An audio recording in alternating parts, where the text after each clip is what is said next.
Nomor 1, rasa bersalah. Rasa bersalah adalah salah satu emosi yang paling berat bagi manusia. Namun kenyataannya, rasa bersalah itu tidak berhubungan dengan dirimu, melainkan dengan mereka. Ketika seseorang meninggalkanmu, terutama seorang wanita dalam hubungan modern seperti sekarang, mereka tidak merasa bersalah pada awalnya. Mereka yakin bahwa keputusan yang mereka ambil adalah yang terbaik. Mereka pergi dengan percaya diri, bahkan bisa jadi dengan sedikit kesombongan, berpikir bahwa kamu akan baik-baik saja, atau lebih buruk lagi, berpikir kamu tidak akan baik-baik saja, tetapi tidak cukup peduli untuk tetap tinggal. Namun, rasa bersalah tidak datang dengan tiba-tiba. Itu datang perlahan, seperti bayangan yang tidak bisa mereka hindari. Bayangkan ini, dia meninggalkanmu dengan keyakinan bahwa ada yang lebih baik di luar sana. Mungkin kebebasan, perhatian dari pria lain, atau anggapan bahwa kamu bisa digantikan. Pada awalnya dia merasa bebas, terlepas, bahkan merasa diberdayakan oleh keputusan yang dia buat. Namun, hidup tidak berjalan seperti yang dia bayangkan. Perhatian yang dia cari terasa kosong, dan kebebasan yang dia impikan malah menimbulkan rasa sepi. Dan kamu tidak duduk diam seperti yang dia harapkan. Kamu tidak mengirim pesan, mengejarnya, atau memohon agar dia kembali. Sebaliknya, kamu terus maju, membangun hidupmu menjadi lebih kuat. Inilah saat rasa bersalah menghantamnya dengan keras, seperti tertabrak kereta. Dimulai dengan bisikan kecil di pikirannya. Apakah aku membuat kesalahan? Lalu semakin menguat, dia mulai mengingat kembali malam-malam yang kamu habiskan mendengarkan masalahnya. Saat-saat kamu mendukung impian-impiannya. Bagaimana kamu menjadi tempat perlindungannya ketika dunia terasa runtuh. Dia mengingat kesabaranmu, kesetiaanmu, dan cintamu. Dan disitulah dia menyadari bahwa dia tidak hanya kehilangan seorang pria, tapi seorang pria sejati. Namun, jangan salah paham, rasa bersalahnya bukanlah penyesalan sejati. Ini bukan soal apa yang dia lakukan padamu, melainkan bagaimana apa yang dia lakukan itu membuatnya merasa. Ini adalah kunci, rasa bersalah itu egois. Ini bukan tentang menyembuhkan rasa sakit yang dia sebabkan, melainkan tentang meredakan ketidaknyamanan yang dia rasakan sekarang karena kamu sudah pergi. Dia melihat kamu berkembang dan itu menggerogoti dirinya. Bukan karena dia ingin merayakan kesuksesanmu, tetapi karena kesuksesanmu mengingatkannya pada kegagalannya. Dia mulai mempertanyakan dirinya sendiri. Jika dia bisa maju tanpa aku, apakah aku pernah menjadi masalahnya? Tapi bukannya menghadapi pertanyaan itu dan menerima tanggung jawab, dia memilih jalan yang lebih mudah, kembali kepadamu. Dia berpikir bahwa jika dia bisa kembali ke hidupmu, bahkan sebentar, itu akan meredakan rasa bersalahnya. Nomor 2, ketakutan akan kehilangan. Ketakutan akan kehilangan adalah sesuatu yang sangat dalam, sudah menjadi bagian dari kodrat manusia. Namun, ada hal yang perlu kamu pahami. Pria dan wanita menghadapinya dengan cara yang berbeda. Bagi pria, ketakutan akan kehilangan seringkali muncul dalam hubungan yang benar-benar dekat. Ketika seorang pria takut kehilangan wanita, itu karena dia melihatnya sebagai pasangan hidup, seseorang yang dia investasikan perasaan, pikiran, dan fisiknya. Namun bagi wanita, terutama dalam dinamika hubungan modern, ketakutan akan kehilangan lebih sering berkaitan dengan rasa kontrol, dengan kenyamanan mengetahui ada seseorang yang selalu ada untuknya. Bukan tentang kehilangan sosokmu, tapi tentang kehilangan peran yang kamu mainkan dalam hidupnya. Perbedaan ini sangat penting untuk dipahami. Ketika dia pergi, dia tidak berpikir bahwa dia kehilanganmu. Dia berpikir dia mendapatkan kebebasan, lebih banyak pilihan, dan mungkin perbaikan dalam hidupnya. Dia merasa rumput lebih hijau di sisi lain. Tapi yang dia tidak sadari adalah rumput hanya akan hijau jika disiram. Jadi, dia pergi dengan anggapan bisa menemukan seseorang yang lebih baik, seseorang yang akan memberinya komitmen dan perhatian yang sama tanpa mengharapkan balasan. Untuk sementara, mungkin dia benar-benar percaya bahwa keputusan yang dia ambil adalah yang terbaik. Namun kemudian kenyataan mulai hadir. Dia sadar dunia ini tidak sepeduli kamu. Pria lain tidak peduli tentang mimpinya seperti yang kamu lakukan. Mereka tidak mendengarkan, tidak mendukung, atau berkorban seperti yang kamu lakukan. Tiba-tiba dia mulai melihatmu dengan cara yang berbeda. Dia melihat kamu terus berkembang, menjadi sosok yang lebih kuat dan percaya diri dari yang pernah dia bayangkan. Dan itu membuatnya ketakutan, bukan karena dia ingin kembali dalam perjalanan hidupmu, tapi karena dia tidak lagi mengendalikan jalan ceritanya. Dulu, saat kalian bersama, dia yang memegang kendali. Dia tahu kamu akan berjuang untuknya, berkorban untuknya, dan melakukan apapun untuk kebahagiaannya. Tapi sekarang dia hanya penonton dalam hidupmu. Dan itu jauh lebih menakutkan baginya daripada apapun. Ketakutannya bukan tentang cinta atau penyesalan, tetapi tentang kehilangan kendali. Dia takut karena dia tidak lagi memiliki tempat dalam hidupmu. Dan itu yang mendorongnya untuk kembali. Bukan karena dia berubah, tapi karena dia ingin merebut kembali kekuasaan yang dia rasa telah hilang. Dia akan mengatakan semua yang benar, melakukan hal-hal yang tepat, dan berusaha meyakinkanmu bahwa dia sudah berubah. Namun, tanyakan pada dirimu sendiri, jika dia benar-benar menghargaimu, mengapa dia pergi sejak awal? Mengapa baru sekarang dia menyadari betapa berharganya dirimu setelah kehilanganmu?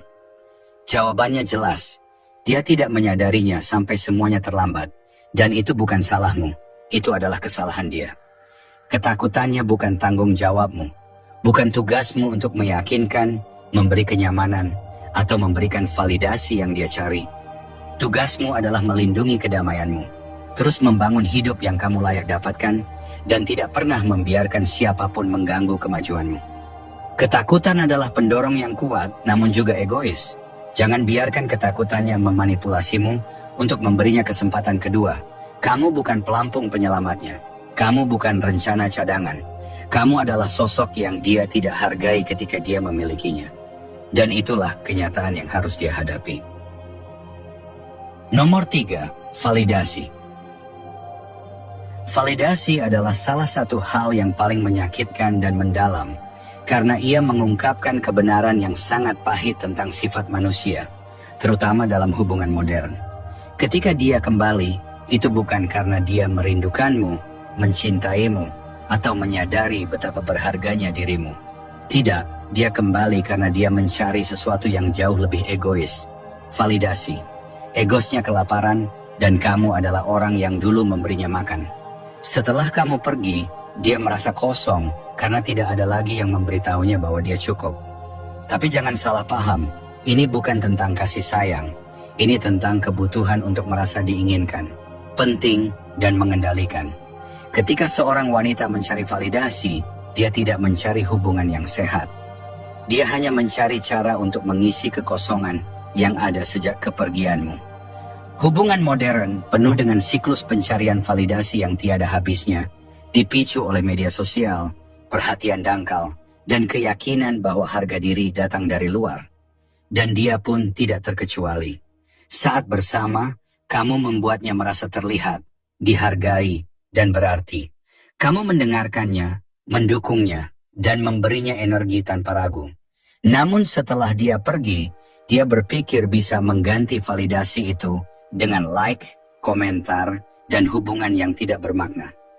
Dia berpikir perhatian dari pria lain akan memberi rasa harga diri yang sama dengan apa yang kamu berikan, tetapi dia salah.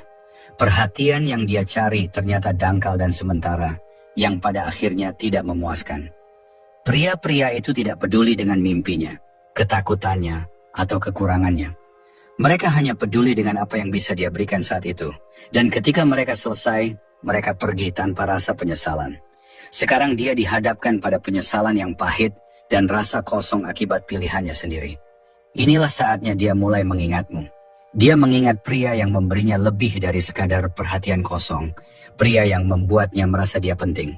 Dan tiba-tiba, dia kembali menghubungimu, mengklaim bahwa dia merindukanmu, membutuhkanmu, dan ingin kesempatan lagi. Tapi jangan tertipu, ini bukan tentang cinta atau hubungan. Ini tentang kebutuhan untuk divalidasi lagi. Ketika dia mengatakan dia menyesal, itu bukan karena dia benar-benar merasa bersalah, tetapi karena dia ingin mendengar kamu mengatakan, tidak apa-apa. Ketika dia mengatakan dia merindukanmu, itu bukan karena dia ingin membangun kembali yang telah hilang, tetapi karena dia ingin tahu bahwa dia masih memiliki tempat di hatimu. Ketika dia mengatakan ingin mencoba lagi, itu bukan tentang memperbaiki hubungan, tetapi untuk meyakinkan dirinya sendiri bahwa dia belum digantikan. Kembalinya dia bukan tentang dirimu, ini tentang dia. Begitu kamu menyerah, kamu memberinya kekuatan yang telah dia hilangkan saat dia pergi. Validasi adalah obat dan kamu adalah pemasoknya. Tetapi sekarang, setelah kamu memutuskan hubungan itu, dia sangat membutuhkan dosisnya. Jangan berikan padanya. Jangan biarkan dia menggunakan kebaikan, pengampunan, atau cintamu untuk menenangkan rasa tidak amannya. Kamu telah menjadi lebih kuat dalam ketidakhadirannya, dan kekuatan itu adalah alasan dia ingin kembali. Namun kamu tidak membangun kekuatan itu untuk diberikan kepada seseorang yang tidak bisa menghargainya. Kamu membangunnya untuk melindungi dirimu sendiri, untuk berdiri tegak, dan untuk terus maju tanpa menoleh ke belakang. Begitu kamu memahami ini, kamu akan melihat kembalinya dia dengan jelas sebagai upaya untuk merebut kembali kendali atas dirimu. Dia tidak ingin kamu melanjutkan hidupmu, karena itu mengancam rasa penting dirinya. Dia tidak ingin kamu sukses tanpa dirinya, karena itu memaksanya menghadapi kenyataan tentang kesalahannya sendiri. Dia juga tidak ingin kamu menemukan seseorang yang lebih baik, karena itu meruntuhkan ilusi bahwa dia tak tergantikan. Tapi semua itu bukan tanggung jawabmu. Ketidakamanan dia bukan bebanmu untuk ditanggung, dan kebutuhan dia untuk divalidasi bukan masalah yang harus kamu selesaikan. Ketika dia kembali, ingatlah ini, kamu bukan penopang ego yang hancur miliknya. Kamu bukan alat untuk harga diri yang rapuh. Kamu adalah pria yang telah membangun nilaimu berdasarkan syaratmu sendiri, bukan berdasarkan pendapat atau persetujuan orang lain. Dan itu adalah sesuatu yang tidak akan pernah dia benar-benar pahami. Kembalinya dia bukanlah penilaian nilai dirimu, itu adalah tanda keputusasaannya. Dan pria yang telah kamu jadi sekarang, pria yang lebih kuat, lebih bijaksana, dan lebih tangguh, layak mendapatkan lebih dari sekadar menjadi pilihan kedua, rencana cadangan, atau jaring pengaman emosional seseorang. Mereka kembali karena rasa bersalah, ketakutan akan kehilangan, dan kebutuhan untuk divalidasi. Tetapi tidak ada alasan itu yang ada hubungannya dengan dirimu. Mereka pergi karena mereka tidak melihat nilai dirimu, dan mereka kembali karena mereka tidak bisa menghadapi ketidakhadiranmu. Tapi kembalinya mereka bukan penutupan bagi dirimu, bukan kesempatan kedua, melainkan ujian. Ujian untuk melihat apakah kamu benar-benar belajar melindungi kedamaianmu, untuk menghargai dirimu sendiri lebih dari pendapat dan tindakan orang lain.